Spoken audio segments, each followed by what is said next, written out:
siya makakawala sa inyong relasyon o habang buhay na siyang makakatali sa inyo or habang buhay siyang maitali sa relasyon ninyo kapag ito ay inyong ginawa.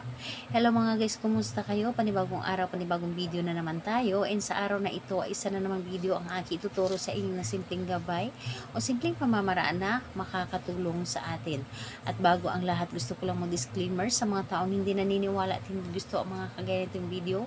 Please skip this video and maghanap kayo ng videos na gustong gusto nyo, dahil ang video na ito ay para lamang ito sa mga taong naniniwala and gusto mag-try. Sa lahat po ng mga nagko-comment dito sa aking video dito sa loob ng aking channel, mag-ingat sa lahat ng mga nagre-reply sa inyo na dinadala kayo sa kanilang WhatsApp in imo app upang makaiwas po tayo sa scam. And shout out po kay Miss Arlene Similia. Salamat po sa inyo and thank you po sa laging pagsusubaybay and suporta po. And ito po, ituturo ko sa inyo paano maitali ang inyong partner habang buhay. Yung tipong kamatayan lamang ang makakapaghiwalay sa inyo.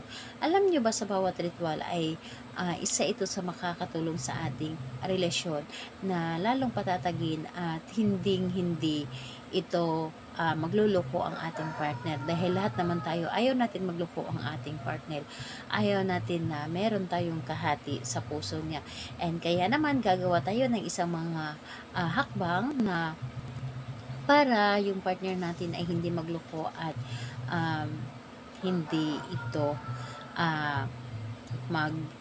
dalawang isip na mahalin tayo habang buhay.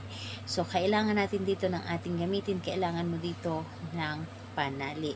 So panali po kulay pula or pink po. So tulad nito, kahit na yung mga ginagamit nilang panali sa box ng cake, pwede po yan. Tulad nito po, ito po ay panali ng box ng cake. So ayun, ito po ang ating gagamitin, and kailangan din natin dito ng panulat, and syempre yung sarili natin. So ngayon, kapag ready na ito, kailangan mo lamang ihanda ang inyong sarili. Kailangan i-claim mo dito sa inyong puso yung inyong dapat na gagawin na ritual. I-claim ninyo na ito ay para sa inyo, gusto ninyo itong gawin dahil ito ay makakatulong sa inyo.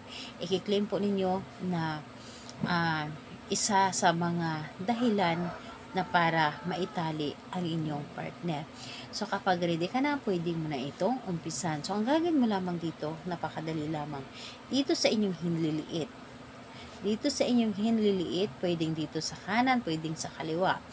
So dito sa hinliliit, isulat po ninyo dito sa hinliliit po ninyo yung pangalan ni target, ni partner.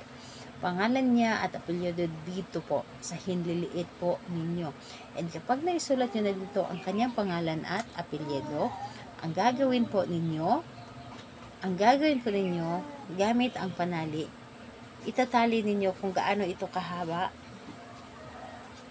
Yan din po kahaba ang inyong sasabihin. So, tulad nito po, pangalan at apelyido, itatali kita habang buhay sa akin.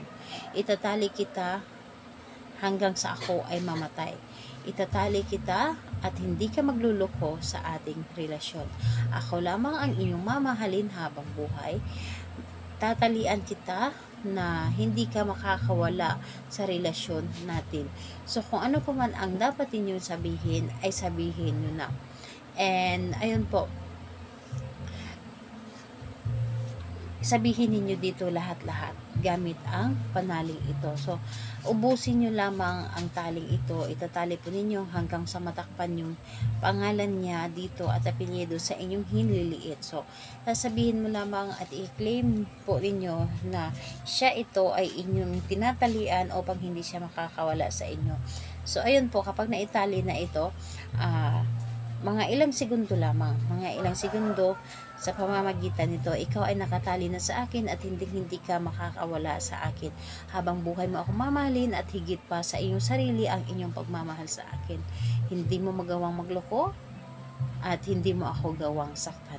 Sabihin mo na dito lahat-lahat ang gusto mong sabihin. So, ayun po. Pagkatapos nun, pwede nyo nang tanggalin. At ang taling ito, itago nyo lamang. itago nyo lamang pwedeng sa box po ninyo kung meron kayong box. Halimbawa, yung mga lagayan ng alahas, 'di ba? Sa mga lagayan ng alahas meron po ng mga meron pong box, doon po ninyo ilagay, or lagayan ng relo, yung box ng relo, yun po, doon po ninyo ilagay. So, hayaan nyo lamang ito doon. So, ayun po, gawin ito sa araw ni Tuesday and Friday, and pwede naman sa ibang araw, pero effective po ang araw ng Tuesday and Friday. Effective naman ang ibang araw, nakadepende sa inyong tiwala at paniniwala. So, ayun, salamat po sa inyo. Bye bye everyone, God bless us all.